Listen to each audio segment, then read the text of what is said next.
everybody. This is Elena Lastra on the Elena Lastra Show, Power of Women. We are back on the air. We've been gone for 3 years. We shut down because of COVID, and it was just hard to interview people. But we made it. My blessings to everyone who came through it. We're strong, and we fought the devil at his own path, and welcome back to our show. So if you have a show that you'd like me to look at, just put it on the email. There's my address, and just email me and let me know. But today's guest, she's kicking off the first show. I'm so excited. Her name is Mrs. LAKIAH BAYMON, and she's the principal of Mary Lynch, along, listen to me, along with all of these other things that she does. And that 10-minute, 15-minute, 20-minute show is not going to do for her, so I'm going to ask her, which I'm asking her now, will you come back again to pick up where we left off? So the purpose of this show is to strengthen young black women.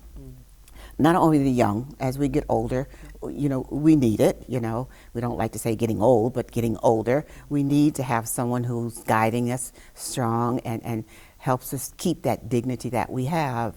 And I understand you have a lot to offer, and you give so much. And this is what I want to talk about. I want you to take me from A to Z. If I miss something, I want you to bring it out to my attention. But let's start with, who are you? Who is LAKIAH BAYMON? What a big question. Well, I just want to first of all say thank you for the opportunity to be part of this platform and be on the show. Oh, you're quite and for welcome. you guys seeing something in me that is valuable to share with Absolutely. the public. I definitely appreciate that. I don't do what I do for accolades. I do what I do because I believe it's the right thing to do, and it's a part of my calling. And so who is LAKIAH BAYMON? I'm wearing a hat today, and this is just one of many. I am a mother, a wife, a daughter, a sister, a believer, an educator, and whatever else I need to become in order to get the job done. Yes. Well, where do we start? Let's start when you were born. Okay. In Springfield, right? Yes, yeah. So you take it from there. Born and raised in Springfield. Went through Springfield Public Schools. So in terms of wanting to become an educator, it was ingrained early on. I had the privilege of having some excellent educators and people that looked like me, which is kind of rare. But in Springfield, especially when I was coming up, more so in the 90s, there seemed to be a good amount. Yes, there were. It's a little different now. We're working to re-diversify our district in particular, but at the time I was fortunate enough to see people that look like me, men and women, and really all walks of the education field, paraprofessionals in the office, teachers, the principal. I remember my first principal, Mr. Brown, at Homer Street School. Oh, Homer Street School, right down, or well, it used to be Homer Street School, yes. Yeah, no, it's still It is still Homer? Okay. Yep, still Homer Street. Oh my God. Mr. Brown, and just being able to admire and appreciate him and what and how he led the school, and it kind of inspired me. I had no idea at the time. Right. I wanted to become a principal myself. I know. I thought I was going to become a lawyer, actually. Oh, well, okay. Yeah, I thought I was going to law school because that's where I heard the money was at, So, so follow like the trail, right? Oh, yeah. So I figured, okay, you know what?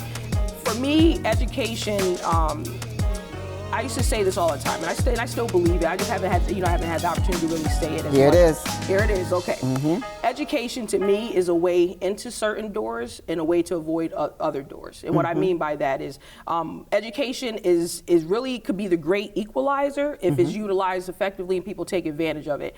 I grew up in a place, and my parents, they're not college grads, and so nobody around me really reflected that. I didn't even know where to begin with that. Didn't know what it was. I didn't know what it was, and didn't even really understand how valuable it truly is until I got a little older and started to interact with other people, and my teachers started to see certain things in me and wanted to groom that. And so I'm grateful for the opportunities that I've had, and really and truly, I tell people all the time, nobody can take your education from you. And that's so your true. credentials are your credentials. Right. They can try to deny you access, but if you're qualified to be there, you have every right to be there. And that's good because, and you said you didn't hear it at home, your parents as well as my parents, they struggled to make a living and to put food on our table, and made sure we learned our timetables at the kitchen table. But to think about us going further, it wasn't in their mindset at that time. They wanted the best for us, they loved us, but like I said, my mother worked 2 jobs, my father worked a job and a half, just to be able to sit down and have food on our table. That was their gift to us, and have a roof over our head. So I admire you for venturing out on your own, and you came in contact with the right people, and you started from there. So where are you now? Where am in I your at? life? Yeah. In my life, in terms of my professional Your career, yes. career, I'm currently the principal of Mary Lynch School in Springfield.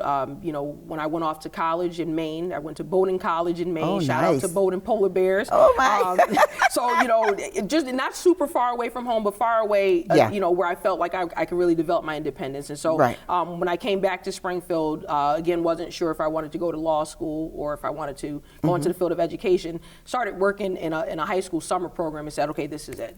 And so went back to school and then continued. So where I am right now is essentially a culmination of many years of education and experience. And I believe I'm where I'm supposed to be. Mary Lynch, I'm sorry to interrupt you. Mary Lynch, is that South Branch Park? North Branch. North Branch. I get the two of them mixed up. Yeah. That's North Branch. That's how you turn that curve and go up. Yes. Oh, okay. Yep. We're like the wooded area. We're kind of hit ahead. Yeah, right. Exactly. So, how long have you been there? This is my 4th year at that particular school. I've been an educator for about 15 years since my son was. I think he was still on my stomach when I started. Oh my goodness! Hadn't poked his head out yet, huh? No, he didn't even arrive yet. Okay. So yes, 4 years. Tell me about being a principal with today's children. And I guess you get that question all the time. Life has changed so much. Sure. Kids have changed. We have changed. We have more into a survival mode, losing a lot of family members. How do you talk to the children? How do you maintain a balance of discipline and respect? Yeah, I believe that the children, for the most part, are still children. Yes. And so life happens to us all. Obviously, we going through a pandemic, and still to an extent going through a pandemic is very tough. Transitioning from going to traditional school to remote learning, virtual learning, to now coming back to school was tough for some. But really and truly, for me, what has made it effective and successful is having a solid team of educators and people and the parents on board. Everybody understanding the mission and vision, and we just get into work. We do what we need to do. Our goal, one of the goals for the school, is to become a model school. Oh, okay. Yeah, and I've said that day one. I said the moment I decided I'm going to really pursue a principalship, when I get my own school, I really want it to be a model school. Oh, okay. I want us to really be an exemplar for how we do school, particularly in Springfield. Springfield gets a bad rap in some ways. Yes, I believe it has changed a lot. Yes. It really has changed. The reputation has changed. The data is speaking for itself. There's a lot of promising things happening, not just at the elementary level, but all the way up. And so with the kids are kids. Yes, and so in terms of discipline, they know right from wrong. We train them and teach them and reward them when they do the right thing, and when they do the wrong thing, there are natural consequences. Absolutely. And so being consistent, being persistent, and being insistent about the fact that I know you can do this and you're better than what you're showing me right now. My parents used to always say there are consequences for bad behavior. Absolutely. And that has to carry on to the children. Now, what grade do you start at Mary Lynch? What's the grade? Yep. It was kindergarten through 5th grade. For the first time this year is pre-K. So that was a bit of really? Yeah. Nice. Yeah, there's universal pre-K throughout Springfield now, and so every elementary school now has pre-K. Has to have a pre-K. Yes. What grades do you find the most challenging? I would say 3rd and 5th grade. Okay. And you're probably wondering why I didn't mention 4th grade, because but I find that 3rd grade is literally like the middle child. When you have say you have 3 children, you have your oldest, and there's a certain natural leadership that comes with that, and then the baby of the family, you got this middle child who's like, I don't know where I'm going. Yes, 3rd grade is tough, and it has been tough, and that's tough across the district. I would even argue to say across the nation, because again, there's that what I call the middle child syndrome. Like, they're not the oldest, they're not the youngest. There's certain just in between. They don't necessarily have all the skills, and I mean, not that they should, but they're not. I know in my particular building, up until recently, we struggled with our 3rd grade. Do you? Yeah. We've had to make some changes, some in-game changes that are now yielding good results. Okay. But historically, I would say 3rd grade, 5th grade. Especially in elementary school, they're like the high school seniors of the elementary world. So they think they got it. They think they know. They're testing the waters. They're getting ready for middle school, so they want to try out some. No, you're not going to try out certain things. Yeah, right. You got to wait till that time comes. You got to wait. And so, really trying to create that balance as well of allowing them to be leaders, but the right kind of leaders. Being a principal is an enormous responsibility. You're dealing with so many different personalities. Sure. But I also feel you take the place of the parents. And you get a parent who's working 2 jobs, the husband's working, or maybe just a single parent who's trying her best to raise 3 or 4 children, and they don't have time to sit and say, this is what you do in life. This is where we're going. And I think they focus a lot, well, sit down, you learn your timetables, you learn this, and go from there. You are a foster parent. I mean, I'm trying to think of the right word, but I'm saying a foster parent because they know, judging from speaking to you now, they can come to you with anything. Sure. And I think that's wonderful because some kids just isolate themselves. Yeah. And you can't break that wall or crack that mirror, and they just close themselves off. And I find since the COVID and they were out of school, there's a whole different mentality. Yeah. Sometimes I don't know where to begin, or just saying hello doesn't seem enough. But sometimes I'll hug them, and they hug. Yeah, and I said they need this. They do. But I see they can get all of that in you. I'm just so. I hope so. I really don't do. hope. I see. I'm so pleased to have you here and get your perspective of today's kids because. I have a great-grandchild actually. She's in the 3rd grade.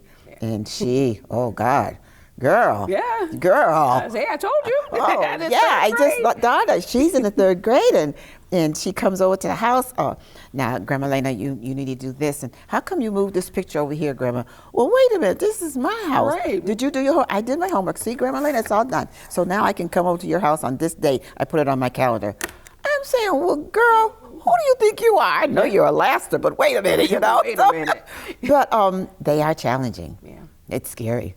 It can be. It can be. But you know what? Again, going back to what I said earlier, kids are kids. Yes. I think back to my childhood and what I responded to or didn't respond to. And I tried to give them better than even what I feel I received in some ways, whether it was from teachers, my parents, etc. I always tell even my own kids, right. You all should be better than me. Like you should stand on my shoulders and go up. You can't be beneath me. That's right. You can't make the same mistakes I made. Make your own.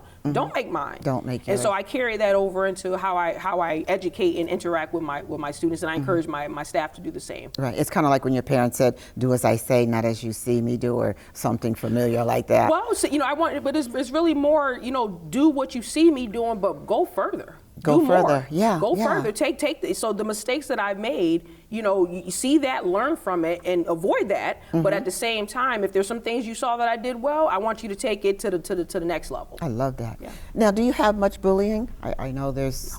That's wonderful. No, that's one thing that I have zero tolerance. And if there was a such thing as a negative zero, then it would be negative zero.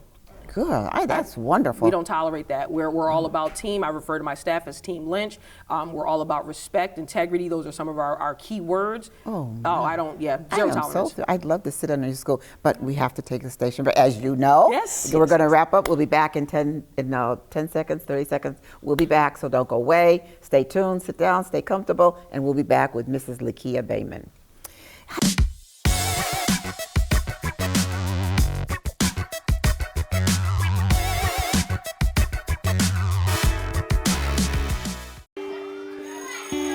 Did you know if your child misses 2 days of school a month, they'll have missed 1 month of instruction by the end of the school year?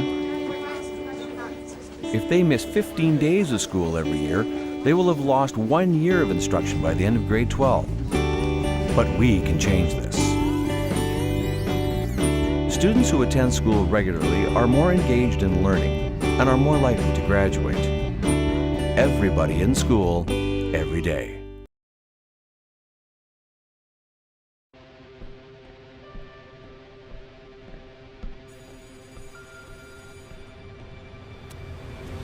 Hey, loser. Leave me alone.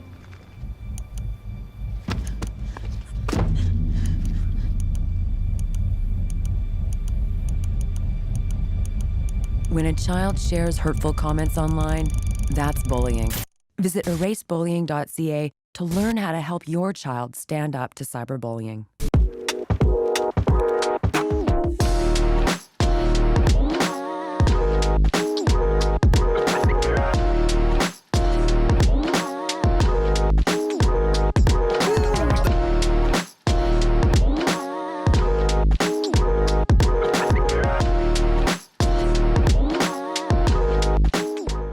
I'm back again, and thank you for sitting and being so patient. As you know, we're back at Focus TV.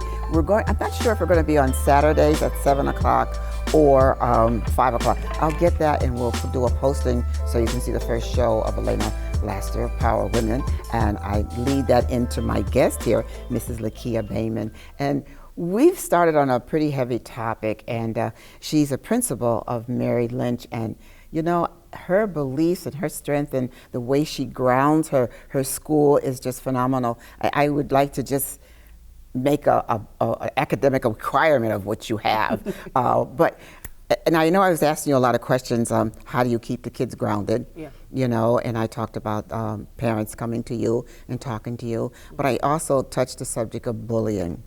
And I was telling you that we had this African-American African-American Halloween costume. It's all mixed in one. She has several different ones. And she's black, and she's a school teacher, and her name is Betty Laws Fights Back.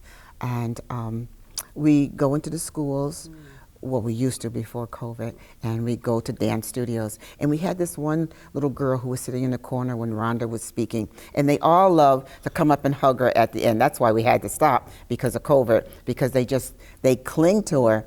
And I had told Rhonda, I said, you know, there's a little girl, why don't you talk to her? And Rhonda went over there, and the little girl said that she's going to kill herself. Well, of course, I saw Rhonda turn as pale as a ghost, and I said, let me go over there. And to come to find out, she had everything written out, and she was literally going to kill herself. And we had 3 children during the reign of Betty Laws who versed their opinion they're going to kill themselves. And we were able to talk to the parents, they went to the school, and they got therapy in place. So I guess my big topic to you, do you have bullying in your school, and how do you handle it? Well, I would say overall, no. We don't have bullying in the traditional sense. Yes, yes. You know, of course, kids and their situations that happen and altercate, but we intervene quickly, swiftly, and thoroughly. Zero tolerance. If there was a negative 0, it would be negative zero. And I mean that. I when I say no tolerance, I don't tolerate bullying when it comes from students to students, staff to staff, parents to school. Oh my! Oh, we've worked hard over the past 4 years. I'm saying we because there were a few people that entered the building with me when I first came, and we spent our first year assessing certain things, and then we made some decisions right away that no, this needs to change. We need to shift the culture here. And so I'm bold enough to say that no, in the traditional sense, we don't have bullying. Yes, things come up, things happen, but they're few and far between. But you're able to settle it before it gets out of hand. I am, as much as I am open and available and warm and friendly, and the kids come and hug me. There's also the Miss Baymon. That you don't want to cross the line. Yeah, there we go. There's the stereotypical. I don't want to go to the principal's office. You don't, unless I invite you here. You don't want to be here. This is not a comfortable place for you. It kind of reminds me when you get in trouble at home, and the police would say, "I'll take you home," and they said, "No, we'll stay here," because they knew when they get home you're in for it. Yes. Yeah. So you set that example. Absolutely, absolutely. So like again, that balance. The warm and strict. They need to know there are boundaries. Absolutely. We can have a whole lot of fun in school. We can learn a lot. We can enjoy it. We're there for 8-9 hours a day. I mean, it's a long time. And as we were starting to talk about earlier, being like a foster parent, like a surrogate, a surrogate family, or really in a lot of ways surrogate mother for some of the students. It's important that they understand boundaries. Right. And especially when it comes to authority. I know with everything going on in our world, not even just with COVID, but with Black Lives Matter and just all of the perception all of police. The stuff on television. There's so many things that the kids are exposed to. That's misinformation. Right. And so really just trying to do the best I can within the context that I can kind of manage. To help them understand authority and how to respond to leadership and how to respond to authority in a way that's not going to get you in trouble. Right. And so it's absolutely imperative for the kids to be able to be successful. If they don't have those boundaries, if they don't see it in the home, they're not seeing it at school, nobody's holding them accountable consistently, who knows what we're going to end up with. What will happen to them. Yeah. Right. Because I know you do need structure, and they do need to know their limitations. Absolutely. And I know it's taught at home, at least parents try. We got parents who are struggling. Sure. In your school and your way of teaching, which I love, it should be in a book, it should be a model program already, that gives them the comfort that they need there. And sometimes it's just like the kids they just need to talk. Yes. And you'll be surprised what they come up with. That's the killer. And I'm saying, I try not to show a facial expression, because you don't want the kid to just shut down. Right. But I admire you so much. Thank you. The way you're doing, the way you're working, but you really should think in terms of model program. Yeah, and I really am. should. Yeah. Just the fact that the bullying is not tolerated there. And I mean, we all know how much bullying is going around, from young kids to adults to home life. Yes. It comes in the home. Yep. And it's probably where it starts, depending on what your train of thought is and how you're being taught. But I think that the way you educate your class and your staff and the way you pull them together to make this come all together, this sounds like a perfect model program. You have so much to give. Thank you. I do appreciate that. I'm good. And we have to have you on again, and we'll pick up with any kind of program that you have in school going. Maybe we could come to the school. Yes. I think that would be good, and because we talk about it here in this segment, Right. And then the next segment, we are now at Mary Lynn School, the principal, LAKIAH baby, I think that would add a lot to it, and we might air it a couple of times, because I think it would be a valuable asset for parents. And just, it's like, I realize that what our parents taught us, it's hard to instill in these children today. Yeah, it's a They little look at you tougher. like you're crazy, It's just like little things, make your bed before you go. You brush your teeth, don't wash your hands in the kitchen sink, you go in the bathroom. But the structure that our families gave us, these kids, when you started, these kids say, you must be crazy, Mrs. L. I let them call me Mrs. L. How do you break that gap? How do you bring it all together? Yeah. I don't know how you're just so Yeah. good at what you do. I love it. Well, I mean, again, kids are going to respond to whatever you give them, or however you handle them. And if you're consistent, then and you're unyielding, then eventually they fall in line, because they do want to please. I believe all kids want to please. They they want attention. Some are willing to get it for negative reasons, if that's what it takes, and some are willing to do it for positive reasons. So if you give them opportunities, give them the structure up front, set them up for success, there's no way that they can fail. Do you do a handbook on this? With the kids? No, what you're talking about now. Oh, no, I don't. We have a staff handbook, but no, not in terms of like some of my philosophies. No, they're not written yet. Oh, but they will be? I'm hoping. I'm claiming it. Okay. All right. It is I'm done. claiming it. Say it. So it is said. So it is done. So it's done. So because your way of thinking and the way you bring across, anyone would feel very comfortable with you. You have that presence about you. I don't have to put my shoulders in my ears. I can just kind of relax and talk. And I think you should get some kind of book together. You really should, and I think that might be your calling. And maybe I'd like to claim that this is the beginning of it on our show. It's right there in your head. Yeah. I mean, it's like the water is just pouring out of you, but you should really do that. Anything else I've missed in your school or in your life you'd like to tell me about? Well, I mean, in addition to being an educator, I am a minister of the gospel. I'm an evangelist at Ministry in Motion in Springfield, right here in Springfield, Massachusetts. Very, very, very excited and proud to be a part of that ministry. Is definitely in motion. There are lots of things going on. Really trying to reach not only the youth, but those who are struggling. We call ourselves the misfits, misunderstood individuals saved for instructing today's sinners. And so the places where people may not feel comfortable or certain, not that there's any particular church where people aren't comfortable going to, but there are maybe certain people who are not comfortable. Maybe they don't have the right clothes, or they don't have the right background, or they don't have enough money. And they feel shame coming in. Shame. Yes. Jesus came for the misfits. He came for the people that others rejected. And so, I'm privileged to be a part of the ministry that really owns that in terms of we don't shut anybody out. If you come here, come as you are. Please come as you are. We're going to help you as long as you're willing to put. There's work. There are expectations. Let's work together. Let's walk this thing out together.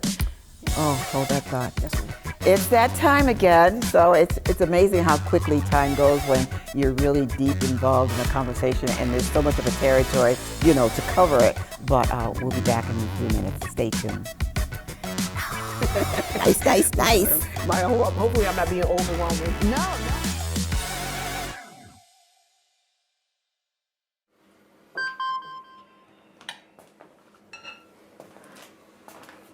Email from school about the incident today.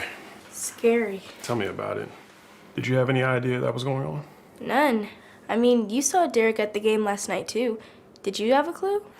No, but you know, teachers like me, parents, we don't always know as much as you guys do. Kids hear first about what's going on with other kids. Half the time, it's rumors. It can be hard to tell sometimes, but if you're ever concerned about a friend who's having trouble with alcohol, prescription drugs, bullying, violence, anything, you need to tell an adult. Mom or me, a teacher, coach, school counselor, someone you know and trust. Dad, no kid is gonna tell an adult about that kind of stuff. I get it, but if we don't know, we can't help. Speaking up about a problem, that's what helping a friend is all about.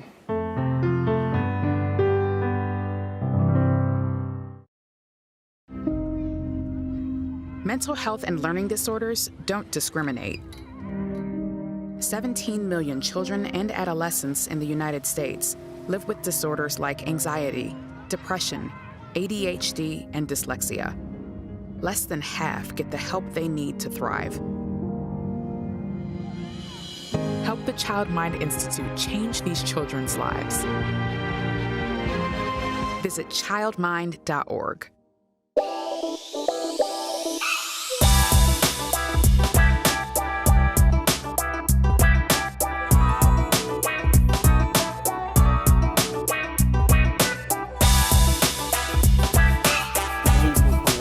The suicide, absolutely. Yes, that mental health. We are back again. Thank you so much for coming back and thank you for taking a time. I know you might have stepped outside or stepped in the other room, but you did come back to us, and I appreciate that. And don't forget, if you have any show or you know friends who you can help bring on the show and get the power of women out in the community, I want them to stand tall and realize that we are here and we are strong. I'm back again to Mrs. LAKIAH Bayman, and she's the principal of Maryland School, among other things. You know, the next show with her here, you watch what's going to happen. She's going to sing. Oh. Yeah, I don't put that out there, and she's going to rap. You got that? Yes. So back to Mrs. Bayman. Go ahead, honey. So yeah, we were just talking about you know, ministry and even thinking about particularly the young people who have been really hurt or have been hurting, you know, but all of that being exacerbated by COVID. You know, suicide, mental health is such a huge topic, and it's something that I believe the church absolutely needs to take the leadership on. Right, exactly. And so, you know, what I can say, I really try to tie in. And it happens naturally, you know, because of the fact that I'm working with people for a living. It's natural for me to be able to relate to the kids and be able to be willing to have those deeper conversations. You know, even with parents, like I've had parents come to me and confide in me some very personal things. You know, being able to pray with them, being able to at least try to guide them or give them my perspective or try to encourage them, whatever it is. There's so many people that are hurting. Yes. And so to me, it's so important for people, no matter what field they're in, no matter what they're doing, to be sensitive to that and not be easily what I like to call offended. Yes, right. Because you know, sometimes when kids, for example, they misbehave, it's a cry for help. Yes. When parents are giving us a hard time, I've had to learn that over the years. You know, because sometimes I'm like, well, you know, like don't make my job harder. You know, I'm here serving your kid. But then I have to, you know, step back and understand that they're human. And that I have bad days, they have bad days, you know, bad moments, it happens. But it's usually some underlying reason. Yes, and so being willing to dive deeper. I believe what helps with my school community in particular, and even the church community, is being willing to again acknowledge that people are people. People are people. And at the same time, you know, everybody needs grace. Everybody needs, you know, mercy. Right. And so I carry that over into my professional as well as my, you know. Yeah. I often tell the children when we talk to them, I said, you know, a mother, I mean, you're not disregarding a father. Sure. A mother has so many hats. And, you know, she rushed to get you to school. She comes back home and cleans the house. She's ironing your clothes. She's trying to look good. She looks in the mirror and says, oh, my God, I'm aging. I'm so tired. I said, but you got to remember, moms have feeling. Yes. And those words you put out there, that hurts mothers. You know, moms go to bed. We don't go right to sleep.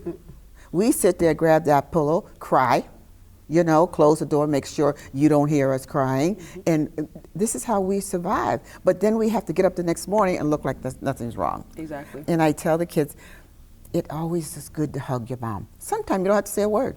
Just say, Mom, can I have a hug? And that'll bring tears to your mom. Just knowing that my child loves me and it's all worth it. Yes. And they hear me. You know what I'm saying? I do. And the kids say, yeah, Mrs. L, that sounds okay. I said, try it when you go home. And of course, you know, they do try it and they come back the next time when we have a meeting. Mrs. L, guess what? I said, no, tell me what. I hugged my mom. I said, you see? And what did she do? She asked for another hug. I said, you see, moms need affection and we need your love. We need to know that you appreciate us and we are lay our lives down for you. But listen to us. That's all we ask, because you've got to make it in this world. Absolutely. It's so, I don't know how you do it, but you have a gift from God, and you have a gift of talking, a gift of warmness, and a gift that says, come talk to me. It's okay. Amen. I see that in you, and I wanted to go further, because God will open your path. We all know that. Absolutely. But not in our time, in his time. And that's what my grandmother used to always say, a little ministry there. And but you just have so much to offer in your schooling and the church, and I would like to you know, bring another camera another day and come into the school, and maybe we might do in motion. I don't know. We'll see what Shari says. Yeah. But how do you feel with the kids who go to church and distinguish between the ones who don't go to church? I know it's a dynamite question. Yeah, I know it is. But it's definitely something worth noting. The Bible tells us to train up the children in the way that they should go.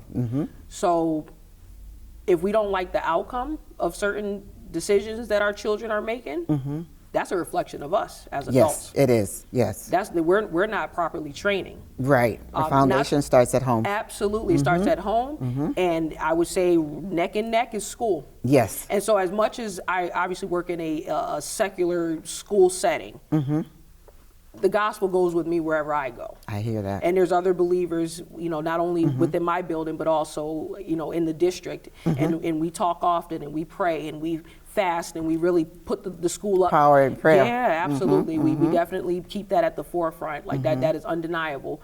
But there definitely is a difference. There are some children who understand it, so when they see us praying, they understand what that means. Yes. You know, or when I'm reminding them of certain expectations, or, you know, I know your family has raised you better than that. I know that, right. You know, or you go to my church. You know, what are you doing? What are you doing? Right, yeah, you know, it's definitely a difference. But yeah, if I had it my way, it would be absolute. I mean, I know years ago, prayer in schools was a big controversy. Right, all that. right. All that needs to come back. It needs to come back. It needs to come back. I had a young kid come to me, and we were saying, you know, I've got such a diary of children. And I always say, well, you know, say your prayers before you go to bed. And I said, you know, I talk to Jesus during the day. I mean, you know, it's sometimes just me and him in the house, and I'm just talking my head off, and I pray. And so the kids say, well, Miss Lassa, how do you pray? And it just struck me. I said, well, ask God to help you. And I said, and you'll make it from there. He says, just say, help me, Miss Lil. I said, yeah, just say, help me. And I said, and he will give you the strength and guidance. And I know, you know, he's so funny. He just says, okay, I'm going to do that. You know, so it's like, you know, kids need so much, and you are giving the kids so much. How did you get into singing? Well, actually, I've been singing since I was little. I okay. was the kid that was in church, forced to go to the front to sing. Amen, on the first bench, huh? Yeah, I hear that. You know, get out there and sing this song. You know, yeah, right. And so there's still a little bit of that. Oh God. Yeah, right. Oh. So, you know, but actually, I didn't really talk much about my family. I am a married woman, and I do have children, and my husband's actually a dynamite singer. Oh, and so, okay. Like, I can't hold a candle to him. I mean, Really? I back him up like I do, but at the same time, I love it. But rapping is more my thing. You know, I've always been a rapper. I've always been a poet. Okay. And so to put that to music is more comfortable for me. Yeah. And so I've put some music out. I've done some things. Like I've actually rapped for my students. They're just like, oh, I know they like that. I know. I try to. They probably say you're down this thing. yeah. So I try to merge all aspects of who I am. Yeah. And give the kid, give the students, all of me in that sense. And so so I've been doing music forever. I mean, that's wonderful. In some capacity. Yeah. And so yeah. So segue into the next show. Yeah. You have your music and you'll have the rap, and I want the kids to see that. Yes. I think they would get that. Maybe we can have a tape made for you. I don't know if you could run it in school. Let them see what their principal is doing. Nice. Let them see she is down, using street language. Yeah. She's cool, she's down. And I think that would, it would make a big difference. Yeah. You know, knowing you are part of them. Yes. And that's what makes the difference. It does. So when the kids were home for the 2.5 years because of COVID, and they came back into the classroom, what were the challenges then? Oh, wow. They're, again, talking about family life and structure or lack thereof. Okay. Having to really hit the reset button what was tough. Getting kids to understand, okay, you're no longer at home where maybe your parents allowed you to do certain things or didn't allow you to do certain things. Here, this is what we need to do. So we had to start over in a lot of ways. All over again, huh? Even with some of our 5th graders who are professional students, they've been in school all their lives. Basic things like, you're not getting out of your seat and going to the bathroom without permission. Like there's structure, there's order. Right. Here's our schedule. Here's our routine. And then certain just poor habits that were picked up, and and that's not everybody. Of course, no, of we course had some not. families that Right. were right there with us in terms of the remote learning, making sure their kids were online on time, making sure that they did the homework. And that was the challenge. Yeah, that was the challenge. But I do think that parents gained a certain appreciation that they maybe didn't have for teachers and principals. Yes. So because they had to become, in a lot of ways, Right. just like we're surrogate parents, they had to become surrogate educators. That's right. And really be partners with us in ways that maybe they weren't required to do before. So I believe for the most part, we're good. We're in a nice, stable place now, and we can do what we do And there's educate hope the for our students. children. Yeah. There's hope. Oh, Never lots give of up it. hope. Yeah. Never. Never give up hope. Never. Well, I had a wonderful time having you here. Thank you. I appreciate it. I just love having you here. I got so much to look forward to. But as always, and then as a producer, director, it's time to say, time out. Till next time. So listen, everyone, we had a wonderful show with Mrs. Bayman here. I just love her. I just met her, and I mean, she's just dynamite, full of energy. And I know the children in her school pick up that energy, and it's like saying, walk that walk and talk that talk, and that's what she does. So stay tuned to us for next week. I don't know what the show is going to be, but look for us on the weekend. I think that I'm not sure about the timing, but we'll broadcast it so you can see it. I'm Elena Laster, Mrs. Bayman, Mary Lynch School, and we're out. Thank you so much. Have a wonderful weekend. Elena Laster, Power Equipment. Thank you. That was awesome. Yeah, that was